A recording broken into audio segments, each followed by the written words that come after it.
All right, today we are going to go through Module 2, YouTube Notes. This would be Lecture 3. Hopefully you have your set of notes and you are following along as we go through this. The first definition we're going to talk about today is something called energy. And your book defines energy as the ability to do work.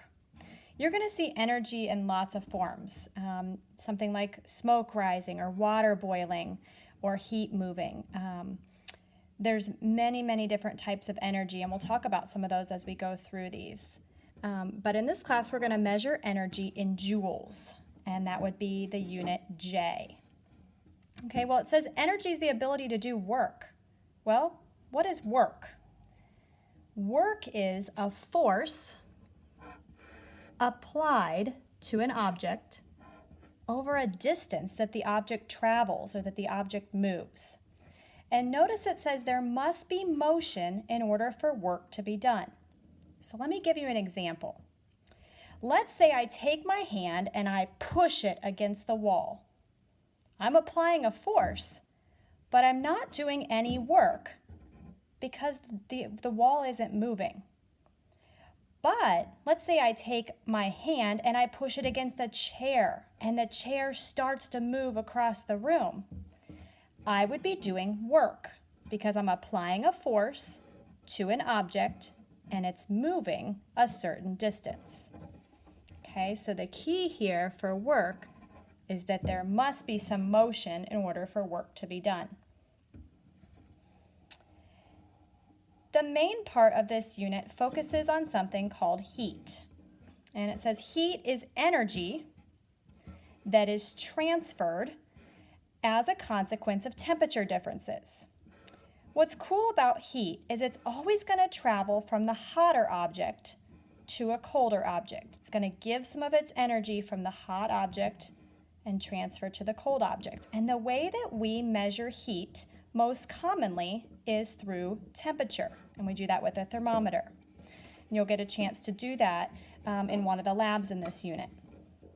The units for temperature for this class and for most chemistry classes are going to be something called Celsius or Kelvin. Okay?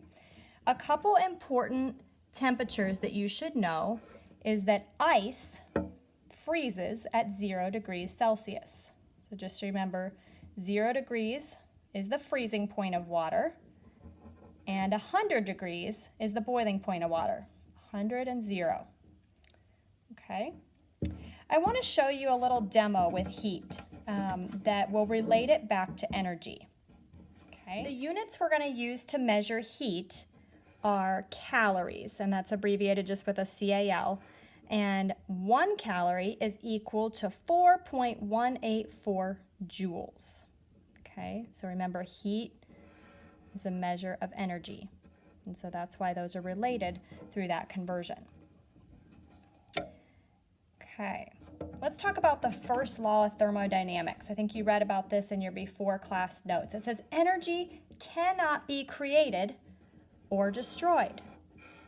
It can only change form. Okay, so that means that energy has to come from somewhere. It has to come from another source. It can change its form, but it cannot be created or destroyed. So let's look at two types of energy that are pretty common. The first one is called potential energy, and this is stored energy. Sometimes we abbreviate potential energy as PE. I like to think of the word potential like it has the potential to do something. Okay, let's look at this ramp here. So this is a ball ramp that I have at my house, and I have a ball here at the top. It has a lot of potential energy. It has the potential to roll down the hill. Okay.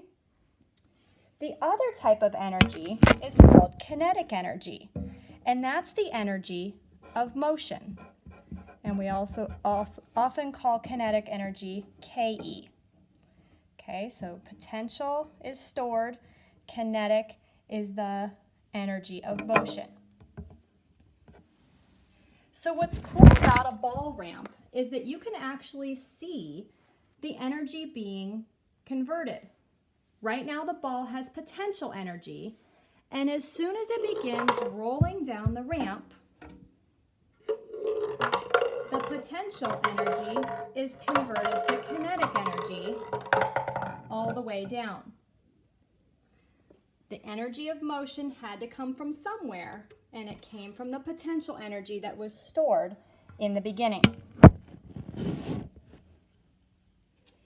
On your paper, I think it lists another example. It says wood has stored energy. So think of a piece of wood for a campfire. Okay, there's chemicals in that wood that are stored up. There's elements in there. And when you burn it, that potential energy is converted to kinetic energy. The molecules are moving and they produce heat. Okay. The last example that I'll give you is a wind-up toy. Okay, so when you pull a wind-up toy back, there's often a spring that's storing the energy in the car, and when you let it go, it's converted to kinetic energy. So there's a couple examples for you to think of in your mind when you think of these two types of energy. All right, so in order to be able to do your homework and the practice problems this week, we need to go through some temperature conversions. Okay, I have two formulas written here. A temperature in Celsius is equal to 5/9 times the temperature in Fahrenheit minus 32. And over here is the formula for temperature in Fahrenheit equals 9/5 times the temperature in Celsius plus 32. So these allow you to convert easily between Celsius and Fahrenheit temperatures. These will be given to you. You don't have to memorize them. But you do need to know how to work them pretty easily.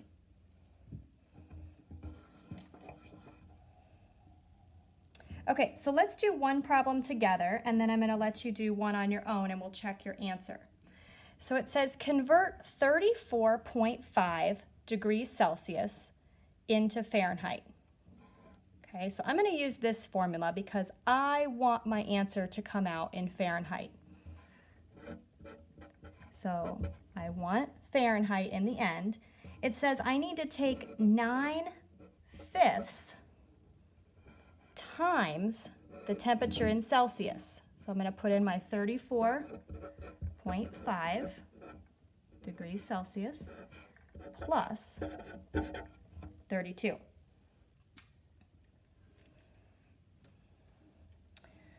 Okay, so I want you to take out your calculator. Let's practice punching this in together to make sure we're putting it in our calculator correctly.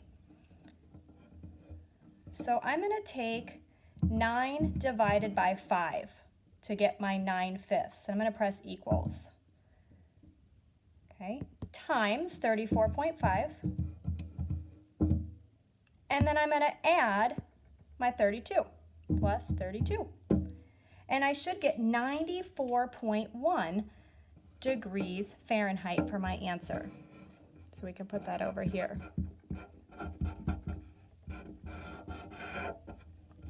Okay.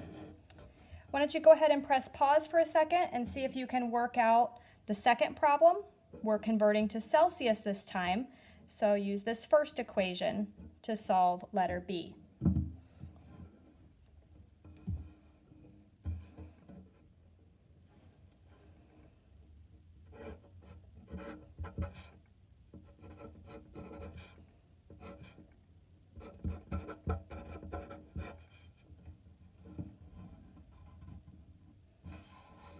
Okay, to solve letter B, I've set it up using our first equation to end up in degrees Celsius. This one we're going to take 5/9 times our temperature in Fahrenheit, 112, minus 32.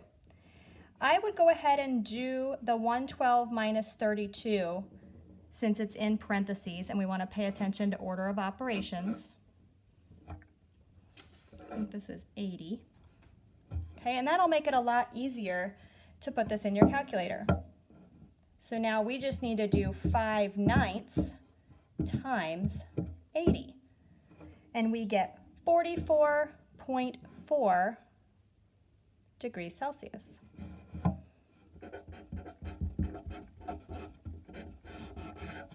Like that. Okay, so just practice on your homework this week, putting in your numbers to these type of calculations, and be very familiar with that. Okay, the last temperature unit that we talked about is something called Kelvin. And it's not something we talk about when you ask, how hot is it outside? It's not a common measurement here in the United States, but it's definitely one that you will see in chemistry class quite frequently. It's often called the absolute scale because you can never reach a temperature below 0 Kelvin. Once you have a temperature in Celsius, it's really easy to convert to Kelvin. Look at this equation. All you have to do is take your temperature in Celsius and add 273.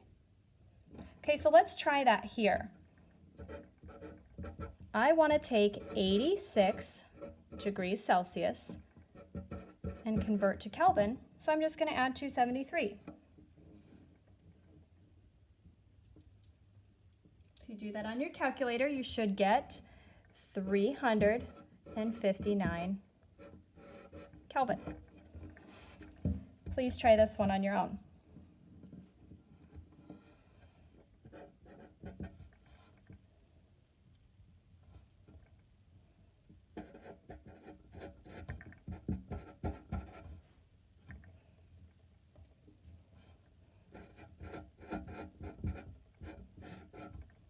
I think you get about 308 Kelvin.